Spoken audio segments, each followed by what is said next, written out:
ఎందుకంటే లొకేషన్ మన దాదాపు మనం అనుకున్నాం కదా, ఎలివేషన్ ప్రమోషన్ అయిపోయింది, డిక్లరేషన్ మాత్రం మిగిలిందని. పవన్ ఏమో అంతకుముందే డిప్యూటీ చీఫ్ మినిస్టర్, సీఎం అని అనుకుంటారు ఎక్కడికి పోయినా. జూనియర్ ఎన్టీఆర్ వచ్చి ఉండాలని మాది కూడా మహానాడే.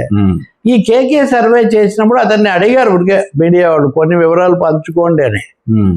అతను ప్రధానంగా చెప్పింది ఏంటంటే జూనియర్ ఎన్టీఆర్ పేరు రావటము, జూనియర్ ఎన్టీఆర్ నాయకుడు అయితే బాగుండని చాలా మంది భావిస్తున్నారు.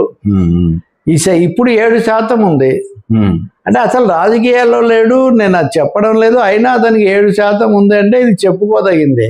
ఈ కూటమి మద్దతుదారుల్లో, జగన్ మద్దతుదారుల్లో కూడా దాదాపు 19% మంది జూనియర్ ఎన్టీఆర్ అయితే బాగుంటుంది అని వైసీపీకి ఓట్లు వేసిన వాళ్ళు కూడా భావిస్తున్నారు.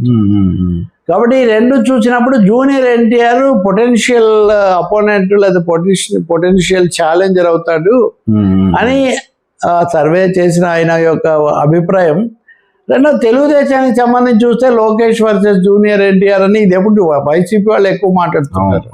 కాబట్టి ఎన్టీఆర్కు ఆ విధమైనది ఉందని. అయితే నన్ను అడిగితే ఆయన రాజకీయాల్లోనే లేనప్పుడు దాని గురించి పెద్దగా బుర్రపగలు కొట్టుకోవడం అవసరం లేదు. కానీ